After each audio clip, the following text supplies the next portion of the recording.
ایک عورت تھی، اس عورت کا شوہر مر چکا تھا، اس کی جو خادمہ تھی، جو اس کی نوکرانی تھی، ملازمہ تھی، وہ جانتی تھی کہ یہ بیوہ عورت میری مالکن بدچلن ہے۔ پتی کے مرنے کے بعد یہ کچھ نوجوان لڑکوں کو تلاش کرتی رہتی ہے اور ان سے غلط کام کراتی ہے۔ اسی عورت کے زمانے میں ایک نیک انتہائی بزرگ کا مطلب بوڑھا نہیں، ایک انتہائی خوبصورت نوجوان لیکن نہایت نیک، بہت شریف اور اللہ والا نیک نوجوان، کپڑے کی بزنس کیا کرتا تھا، کپڑے کی تجارت کیا کرتا تھا۔ وہ اپنے سر پر کپڑے کی گٹھری لا کر پھیری کیا کرتا تھا، گلی گلی محلے محلے کوچے کوچے جایا کرتا تھا اور اپنا کپڑا بیچا کرتا تھا۔ مالکن کی نظر اس نوجوان پر پڑ گئی اور وہ اپنی خادمہ سے کہنے لگی کہ کسی دن اس کو لے کر آؤ میرے پاس، کسی دن اس کو لاؤ میرے پاس، بہکاؤ اور کسی طریقے سے جھوٹ بول کر اس کو لے کر آؤ میرے پاس۔ بہرحال وہ خادمہ ایک دن آتی ہے اور اس نوجوان سے جو انتہائی نیک اور شریف تھا، نماز اور روزے کا پابند تھا، نیک اللہ والا تھا،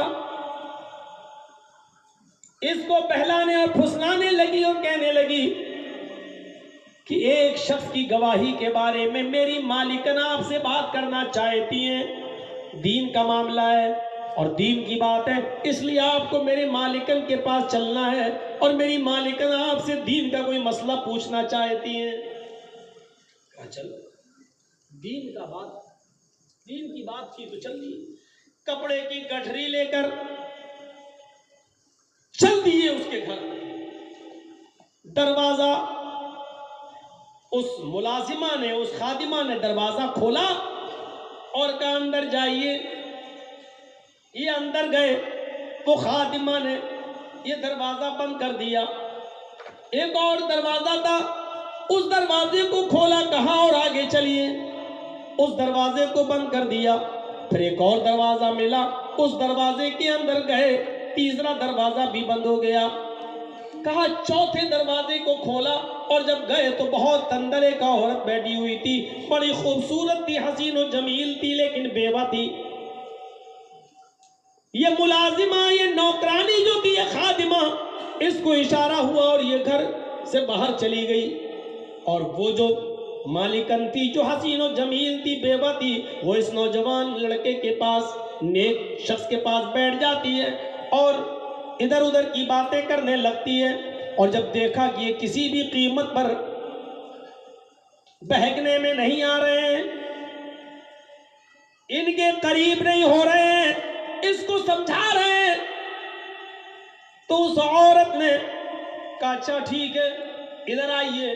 پھر وہ ایک اور کمرے میں لے گئی تو کیا دیکھتے ہیں یہ نیک شخص، یہ اللہ والا نیک آدمی، کہ بہت ہی خوبصورت چھوٹا سا ایک بچہ اس کمرے میں موجود ہے اور اس بچے کے پاس ایک شراب کی بوتل رکھی ہوئی ہے اور وہیں پر ایک چھری بھی رکھی ہوئی ہے، چاقو رکھا ہوا تیز۔ یہ عورت وہیں پر جا کر بیٹھ جاتی ہے اور کہتی ہے کہ اب آپ ہمارے پاس آ گئے ہیں، یہاں سے بچنے کا کوئی راستہ نہیں ہے، اب یہاں 3 شرطوں میں سے تمہیں ایک شرط میری پوری کرنا ہوگی، 3 شرطوں میں سے ایک شرط میری پوری کرنا ہوگی۔ پہلی شرط یہ ہے، یا تو میرے ساتھ زنا کرو، چلو آؤ، ادنو منی، میرے قریب آؤ، میری عزت سے کھیلو، آؤ میرے ساتھ زنا کرو، میں خوشی خوشی اپنی باڈی، اپنے جسم کی مالک آپ کو بناتی ہوں، آؤ میری جوانی کی آگ کو ٹھنڈا کرو۔ معاذ اللہ، نہیں کہا یہ نہیں کرو گے تو دوسری شرط میری ہے کہ چاقو اٹھاؤ اور اس لڑکے کو قتل کرو۔ سنن نسائی کی روایت، حضرت عثمان غنی اس حدیث کرا بھی، چاقو اٹھاؤ اس لڑکے کو قتل کرو، خوبصورت چھوٹا سا بچہ، بالکل چھوٹا سا بھی نہیں ہوگا، 10 11 12 سال کا، اس بچے کو قتل کرو. معاذ اللہ، بے قصور بچے کو میں کیسے قتل کر سکتا ہوں؟ کہا مجھ سے زنا بھی نہیں کر سکتے، اس بچے کو قتل بھی نہیں کر سکتے، تو پھر یہ شراب پیو. چلو تیسرا سب سے چھوٹا کام، شراب پیو. اس کے بغیر راستہ نہیں ہے. زنا کر لو چلے جاؤ، نہیں کرو گے لڑکے کو قتل کرو، یہ بھی نہیں کرو گے قتل کر دو جاؤ. نہیں میں نے آج تک زنا نہیں کیا. ارے کسی غیر محرم پر میں نے نظر نہیں اٹھائی اور تم زنا کی بات کرتے ہو، تو قتل کرو. میں کیوں کسی بے قصور کو قتل کروں؟ یہ بھی نہیں کر سکتے تو شراب پیو. جان بچانا بھی ضروری ہے. عورت پوری طریقے سے قابو پا چکی ہے. انہوں نے سوچا کہ جان بچا لے اور چھوٹا گناہ کر لے. زنا بڑا جرم ہے، قتل اس سے بھی بڑا جرم ہے. ان دونوں جرموں سے کم شراب پینا جرم ضرور ہے لیکن چھوٹا جرم ہے. لیکن وہ سمجھ نہیں پائے. انہوں نے کہا ٹھیک ہے میں شراب پی لیتا ہوں. چند گھونٹ شراب پیے. اس نے کہا پوری پیو. جب پوری شراب پی لی اور تھوڑی دیر کے بعد سرور آیا اور شراب کا جب چسکا لگا تو اس عورت نے اور ان کی گلاس میں اڑیل دی. انہوں نے دوبارہ بھی پی. اس کے بعد یہ عورت ان کے پاس پہنچ گئی اور ان کے جسم سے کھیلنے لگی. اب ان کے جو اعضاء تھے دماغ کام کرنا بند کر دیا، دماغ کی نسیں مفلوج ہو گئیں اور اسی شراب کے نشے میں دھت ہو کر انہوں نے اس عورت کے ساتھ زنا بھی کر لیا. جب شراب کا چسکا لگا اور شراب نے اپنا نشہ پیدا کر دیا تو شراب کے نشے میں آ کر انہوں نے اس عورت سے زنا بھی کر لیا. شراب جب تک اپنے شباب پر آئی، نشے میں آئی، نشے کے اندر ان کو لائی، تب تک انہوں نے وہ چھری اٹھائی اور عورت کے کہنے پر اس بچے کو قتل بھی کر دیا. پوری حدیث میں نے آپ کے سامنے رکھ دی. صرف بتانا یہ تھا کہ جب تک شراب نہیں پی تھی زنا بھی نہیں کر رہے تھے، قتل بھی نہیں کر رہے تھے، اور جیسی شراب پی، شراب کے نشے میں آنے کے بعد زنا بھی کر لیا اور قتل بھی کر دیا اور شراب تو پی لی.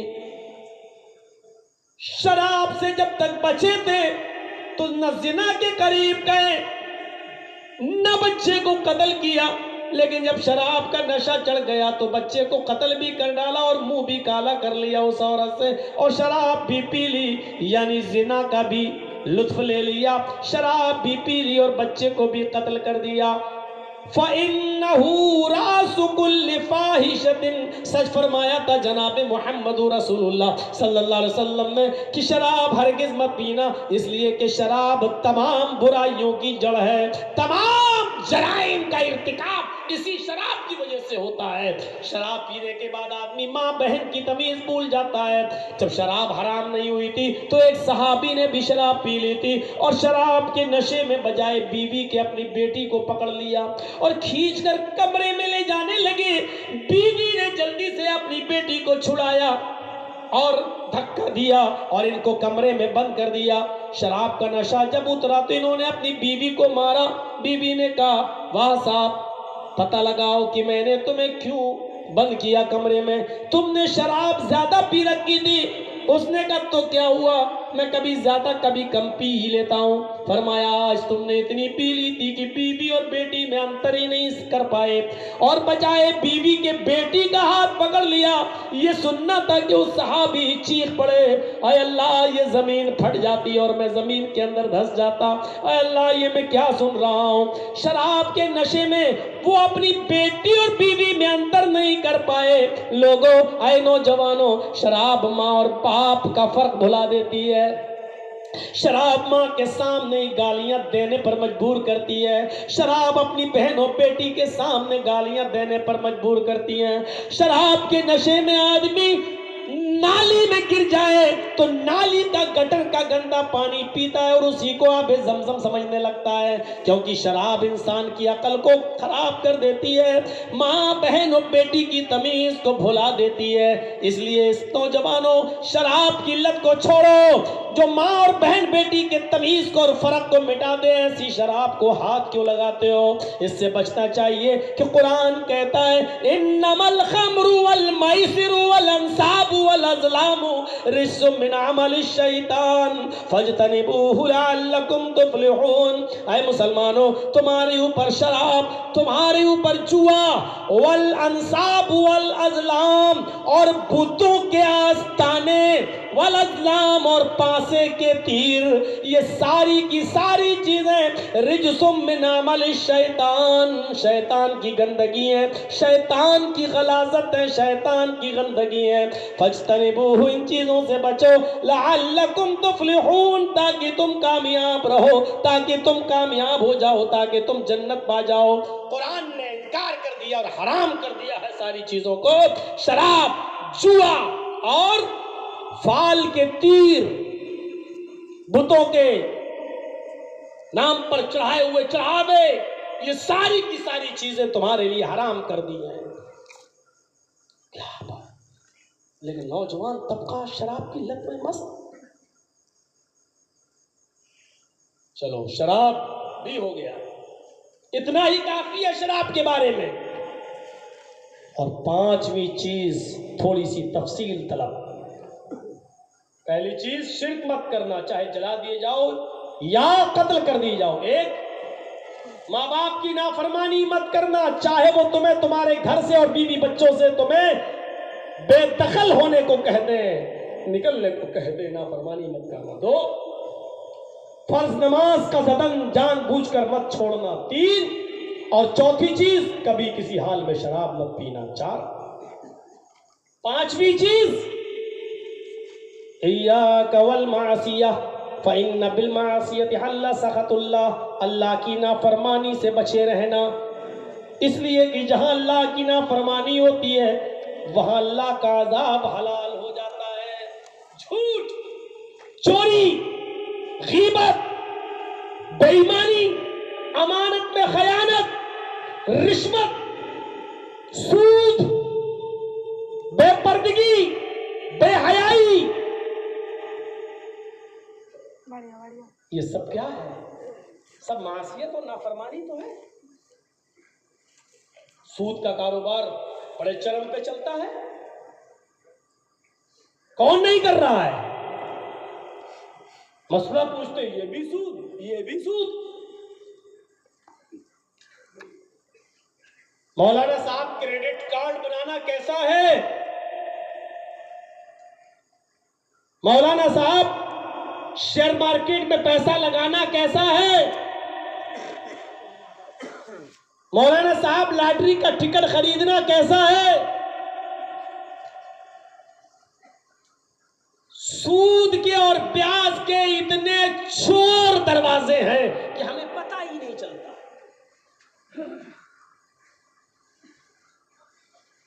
اللہ کے نبی صلی اللہ علیہ وسلم نے فرمایا درہم ربا یاکلہ الرجل وہو یعلم، سود کا، بیاج کا ایک درہم، میں 1 روپیہ بولوں گا اپنی کرنسی سے سمجھانے کے لیے، سود کا بیاج پر ملا ہوا 1 روپیہ اگر کسی نے کھا لیا وَهُوَ يَعْلَمُ، یہاں وہ جانتا تھا کہ بیاج کا ہے، جانتا تھا کہ وہ یہ سود کا ہے، اللہ کے نبی فرماتے ہیں اشد من 36 زنۃ، 36 مرتبہ 36 مرتبہ زنا سے زیادہ سخت ہے۔ کیا ہے سود؟ 1 لاکھ روپے ہم سے لے جاؤ، ہر مہینے 5,000 روپے ہم کو دیتے رہنا، ہر مہینے 3,000 روپے ہم کو دیتے رہنا،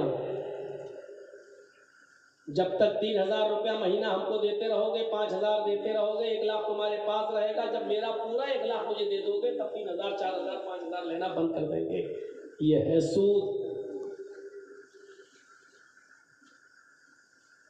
سودی کاروبار. صاحب ہم بزنس کر رہے ہیں، یہ بزنس نہیں ہے. کریڈٹ کارڈ بھی سود کی ایک قسم ہے. آپ کہو کہ وہ تو بینک والے خود کہتے ہیں کہ 1 مہینے تک ان کی شرط ہوتی ہے کہ پیسہ نہیں، کوئی بات نہیں ہم دے رہے ہیں، 1 مہینے کے اندر اندر تمہیں میرا پیسہ واپس کرنا ہوگا. نہیں کرو گے تو پھر 1 مہینے کے بعد آپ کو سود سمیت یہ پیسہ ہم کو دینا ہوگا. کوئی بینک والے بے وقوف نہیں ہے جو اپنی طرف سے 1 مہینے کی مہلت آپ کو ایسے ہی دے رہے ہیں کہ آپ ہم سے لے لو، 1 مہینے کے اندر اندر دے دینا. وہ جانتے ہیں کہ 100 آدمی ہم سے پیسہ لیں گے، ان میں 20 تو دے دیں گے، لیکن 80 لوگ مجبوری میں نہیں دے پائیں گے تو پھر ہم ان سے سود لیں گے. یہ بینک جانتی ہے اور آپ بھی جانتے ہو کہ ان کی یہ شرط ہے. اب مولانا جرجی صاحب کو قرض دے رہے ہیں 1,00,000 روپے، یہ لیجیے دیکھیے، اور کہہ رہے ہیں کہ 1 مہینے کے لیے ہم قرض دے رہے ہیں. آپ نے کہا ٹھیک ہے، 1 مہینے کے اندر اندر اگر آپ نے مجھے نہیں دیا تو ہم اگلے مہینے آپ سے 1,10,000 لیں گے. 1 مہینے کے اندر اندر آپ دے دو گے تو 1 لے لیں گے، یعنی 1 کا 1، اور آپ کو یقین ہم 1 مہینے میں دے دیں گے. آپ نے لے لیا، لیکن جرجیز صاحب نے کہہ دیا 1 مہینے کے بعد دو گے تو ہم 1,10,000 لیں گے. اب آپ کے لیے لینا ہی حرام ہو گیا ہے، چاہے آپ 1 مہینے میں مجھے دے دیں، کیونکہ اب ہم نے اس پہ سود کی شرط لگا دی ہے. جب سود کی شرط لگا دی ہے تو بھی حرام ہو گیا. اب آپ چاہے مجھے 10 ہی دن میں دے دو، 1 ہی دو، پھر بھی آپ کے لیے جائز نہیں ہے، کیونکہ آپ نے میری اس شرط کو مان لیا تھا. آپ نے کیا کہا تھا کہ اگر 1 مہینے کے بعد میں دوں گا تو 1,10,000 دوں گا، اور آپ کے دل میں یہ تھا کہ میں 1 مہینے میں کے اندر اندر دے دوں گا، لیکن آپ نے میری شرط مانا. جب سود کی شرط کو مانا تو اس کا مطلب آپ راضی تھے، اور جب آپ راضی ہیں تو اس کا مطلب سود پر آپ ایگری ہیں، اور جب آپ ایگری ہیں تو یہ کمائی، یہ 1,00,000 روپیہ بھی آپ نے جو لیا ہے وہ آپ کے لیے حرام ہے، ناجائز. ارے بھائی، جب 1,00,000 روپیہ بھی آپ شرط پہ دے رہے ہو، 1 مہینے میں دو گے تو ٹھیک ہے، 1 مہینے کے بعد 1,10,000 دوں گا، تو جب یہ حرام ہے تو باقاعدہ فکس کر کے کہ ہمیں ہر مہینے 5 دینا، یہ کہاں سے جائز ہو جائے گا؟ اور ایک حدیث میں آتا ہے کہ جس نے سود کا سود کھایا، سود، اس نے 36 مرتبہ اپنی ماں کے ساتھ زنا کیا. ماں کی طرف کوئی آدمی غلط نظر اٹھانا بھی گوارا نہیں کرتا، اس کے جسم کے ساتھ کھیلنا اور زنا کرنا. اے سودی کاروبار کرنے والوں، تمہارے کلیجے کانپتے کیوں نہیں؟ تمہارے دل تھراتے کیوں نہیں ہے؟ تمہاری انترآتما تمہیں ملامت کیوں نہیں کرتی ہے؟ تمہیں کوستی کیوں نہیں ہے؟ تمہیں ڈر کیوں نہیں لگتا؟ بیٹا سب دیکھ رہا ہوں، ٹھیک ہو تم جیسے کتے کی دم ٹیڑھی ہوتی ہے، 12 سال کے بعد نکالو تب بھی وہ ٹیڑھی رہے گی، سیدھی نہیں ہو سکتی. وہی حال ہے تمہارا. چہرے پہ داڑھی رکھ کے بھی شرم نہیں آتی تم کو، منع کرنے کے باوجود بھی ویڈیو بنا رہے ہو میری.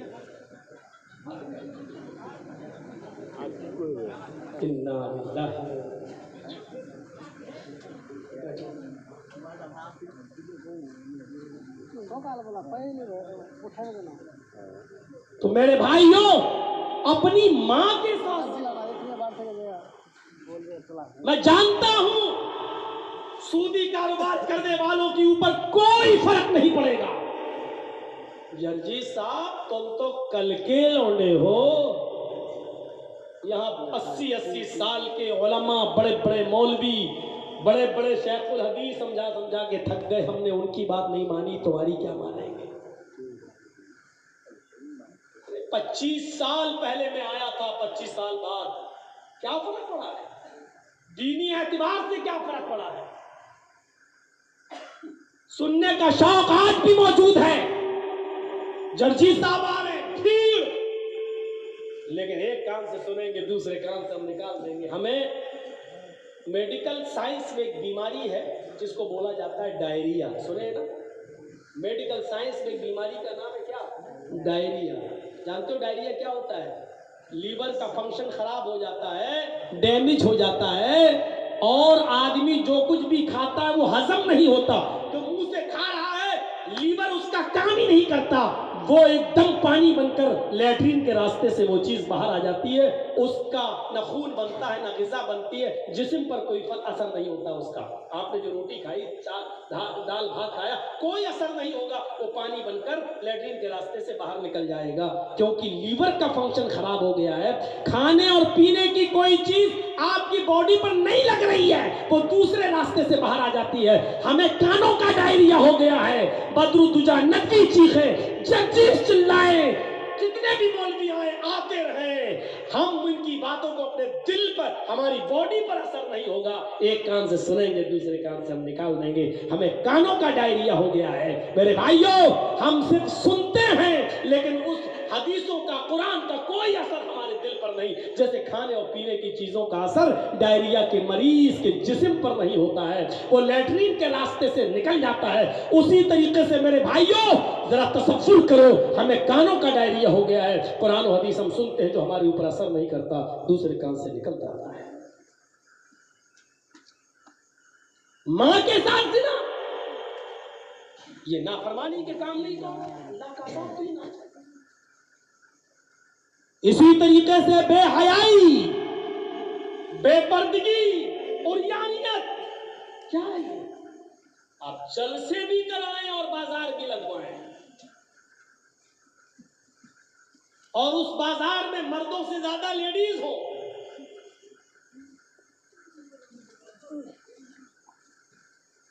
اور ان جلسوں میں بھی بن ٹھن کر کہاں چلی گئی حیا، کہاں چلی گئی غیرت؟ آپ نہیں جانتے حیا کیا؟ اللہ کے نبی صلی اللہ علیہ وسلم نے فرمایا کہ ایمان کی 70 سے زیادہ برانچز ہیں، شاخائیں ہیں. افضلها قول لا الہ الا اللہ، کبھی سن لینا. سب سے بہتر برانچ، شاخ لا الہ الا اللہ. وہ ادناہا، سب سے نیچا درجہ ایمان کا اماطۃ الاذی عن الطریق، راستے سے تکلیف دہ چیز کو ہٹا دینا. کوئی پتھر پڑا ہٹا دو، کیلے کا چھلکا پڑا ہٹا دو، یہ بھی ایمان ہے. دیکھیے، سب سے افضل بتا دی، سب سے نیچی والی بتا دی، دونوں بتا دیا. اور اللہ کے نبی نے آخر میں کیا کہا؟ لاسٹ میں تیسرے نمبر پر والحیاء شعبۃ من الایمان، اور حیا یہ ایمان کا ایک شعبہ ہے. یعنی حیا کو الگ سے بیان کیا ہے. حیا، اور جب حیا ختم ہو جائے، حیا نکل جائے، تو انسان کچھ بھی کر سکتا ہے. بخاری شریف کی روایت ہے، بخاری شریف کی حدیث ہے، اللہ کے نبی صلی اللہ علیہ وسلم نے فرمایا اذا لم تستحی ففعل ما شئت. اذا لم تستحی ففعل ما شئت. اگر تیرے اندر سے حیا نکل گئی، تیرے اندر سے شرم نکل گئی، تیرے اندر سے حیا نکل گئی، تو جو تیرا دل چاہے کرے. حیا نہیں ہوگی تو انسان کچھ بھی کرے. مولانا جرجیز کے اندر سے حیا نکل جائے تو ابھی کپڑے اتر جائیں گے. آج لڑکیوں کے جسموں سے کپڑے اتر چکے ہیں. فیشن کیوں؟ کیونکہ حیا نکل چکی ہے. شیطان نے سب سے پہلے ہماری حیا پر ڈالا. ارے حیا کرنے کا حق تو مردوں کو بھی ہے. سوچو. اور دل چاہتا ہے کہ ایک حدیث سنا دوں آپ. مسلم شریف کی حدیث، اللہ کے نبی صلی اللہ علیہ وسلم اپنے گھر میں لیٹے ہوئے ہیں، لنگی پہنے ہوئے ہیں. یہ ناف سے لے کر، سنیے، یہاں سے لے کر یہاں تک یہ مرد کا سطر ہے. آئیے تھوڑا سا آج گفتگو کر رہے ہیں آپ سے. یہاں سے لے کر یہاں تک یہ مرد کو بھی چھپانا ہے. یہ جو نیکر انڈر ویئر پہن کے جو غسل کرتے ہیں تالابوں میں نہاتے، ذرا غور کریں. یہاں سے لے کے یہاں تک مرد سے چھپائے گا، اور یہاں سے لے کے یہاں تک عورت سے بھی چھپائے گی. جو اتنا اسکرٹ اور گھٹنے سے اوپر کپڑے پہن رہے ہیں. ارے مردوں کے سامنے تو چھوڑو، ایک عورت کے سامنے بھی یہ نہیں کھول سکتی. سنیے، اللہ کے نبی اپنے گھر میں لیٹے ہوئے آرام کر رہے ہیں اور آپ لنگی پہنے ہوئے ہیں، لنگی، اور آپ کی لنگی گھٹنے سے نیچے ہے اور یہاں سے کھلی ہوئی ہے، تھوڑا سا کھلی ہوئی ہے لیکن سطر ڈھکا ہے، نہیں گھٹنے ڈھکے ہوئے ہیں. ایسے آپ لیٹے ہیں اور لنگی یہاں تک ہے، لنگی یہاں تک ہے لیکن یہاں سے کھلی ہوئی ہے تھوڑی سی. آپ سلی ہوئی، جو ہم لوگ پہنتے ہیں بیچ میں سلی ہوئی، آپ سلی ہوئی لنگی نہیں پہنا کرتے تھے، تو یہاں سے کھلی ہوئی تھی لیکن سطر ڈھکا ہوا. دروازے کو دستک دی کسی نے، حضرت عائشہ نے دروازہ کھولا تو کیا دیکھتی ہے؟ محمد ابو بکر صدیق موجود ہیں. اجازت چاہی، اللہ کے نبی نے فرمایا آنے دو. حضرت ابو بکر صدیق گھر کے اندر داخل ہوئے. ہماری ماں بہنیں ذرا غور سے سنیں. حضرت ابو بکر صدیق اللہ کے نبی کے پاس آ کر بیٹھ گئے اور اسی طریقے سے بیٹھے رہے. اللہ کے نبی صلی اللہ علیہ وسلم لیٹے رہے، ایسے ہی لیٹے رہے. تھوڑی دیر کے بعد ایک اور دستک ہوئی دروازے پر. حضرت ابو بکر صدیق نے دروازہ کھولا تو کیا دیکھا؟ سامنے حضرت عمر فاروق کھڑے ہیں. انہوں نے اجازت طلب کی. اللہ کے نبی صلی اللہ علیہ وسلم نے حضرت عمر کو بھی گھر میں اندر آنے کی اجازت دے دی. دیکھیے مسلم شریف کی روایت، آپ حضرت عمر فاروق بھی اللہ کے نبی کے پاس بیٹھ جاتے ہیں اور اسی طریقے سے بیٹھے رہے اور اللہ کے نبی صلی اللہ علیہ وسلم لیٹے رہے. تھوڑی دیر کے بعد دروازے کو پھر کسی نے دستک دی، دروازہ کھولا گیا. کیا دیکھتے ہیں کہ حضرت عثمان غنی ہے. آواز آئی، حضرت ابو بکر صدیق نے کہا اللہ کے نبی عثمان غنی آئے ہوئے ہیں اور اندر آنے کی اجازت مانگ رہے ہیں. اللہ کے نبی نے عثمان کا نام سنا، کہا رک جاؤ، ابھی ان کو اندر مت آنے دینا، ان کو باہر روکو.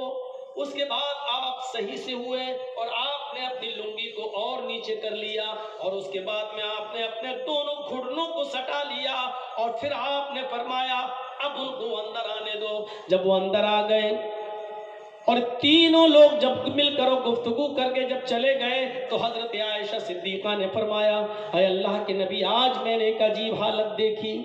میرے ابو آئے، آپ اسی حال میں لیٹے رہے کہ آپ کے گھٹنے کے نیچے لنگی تھی لیکن دونوں گھٹنے، لنگی بیچ سے کھلی ہوئی تھی لیکن دونوں گھٹنے ڈھکے ہوئے تھے. آپ لیٹے رہے. حضرت عمر فاروق آئے لیکن آپ اسی طرح لیٹے رہے. لیکن جب عثمان غنی آئے تو آپ نے ان کو اندر آنے کی اجازت نہیں دی. آپ نے اپنے آپ کو سمیٹا اور دونوں گھٹنوں کو نیچے کر، لنگی کو اور نیچے کر لیا اور آپ نے اپنے دونوں گھٹنوں کو سمیٹ کر ایک کر لیا. اے اللہ کے نبی، عثمان غنی کے آنے کے بعد آپ نے ایسا کیوں کیا؟ فرمایا عائشہ تم نہیں جانتی یہ عثمان کون سی ہستی ہے. اے عائشہ، عثمان اتنی حیا والا ہے کہ عثمان سے تو آسمان کے فرشتے بھی حیا کرتے ہیں، عثمان سے تو آسمان کے فرشتے بھی شرماتے ہیں. تو میں کیوں نہ شرماؤں؟ عثمان کو دیکھ کر آسمان کے فرشتے بھی حیا کرتے ہیں تو میں کیوں نہیں حیا کروں؟ غور کرو، نبی اکرم صلی اللہ علیہ وسلم عثمان غنی کے آنے سے پہلے حیا کا یہ عالم ہے کہ اپنی لنگی نیچے کر رہے ہیں، گھٹنے سمیٹ رہے ہیں. یعنی حیا مردوں کو بھی آتی ہے اور مردوں سے بھی آتی ہے. تو جب حیا کرنے کا اور شرم کرنے کا حق مردوں کو ہے تو ہماری گھر کی عورتوں کو اور ہمارے گھر کی ماں بہنوں کو کتنا ہونا چاہیے اور ہماری بیٹیوں کو کتنا ہونا چاہیے. میری ماں اور بہنوں ذرا غور کرو، جلسوں میں تمہارا آنا جانا اور اسی طریقے سے بازاروں میں گھومنا یہ معصیت کا کام نہیں ہے. اللہ کا عذاب ہمارے اوپر حلال کیوں نہیں ہوگا؟ کتنی بے پردگی اور عریانیت چھا گئی ہے. کیا ہم نے کبھی اپنے معاشرے کے اوپر غور کیا ہے؟ کبھی اپنے سماج کے اوپر غور کیا ہے؟ میک اپ کی انتہا ہو گئی، لپسٹک لگی ہے، کریم پاؤڈر لگا ہے، تم جلسوں میں بھی مارکیٹوں میں بھی گھوم رہی ہو. حیا کرنے کا حق تو اللہ نے مردوں کو بھی دیا تو عورتوں کو کتنا زیادہ ہونا چاہیے. آئیے تمہیں ایک اور مثال دے کر سمجھاؤں میرے گھر کی قوم کی بیٹیوں، میرے گھر کی بہنوں، ماں سنو غور سے.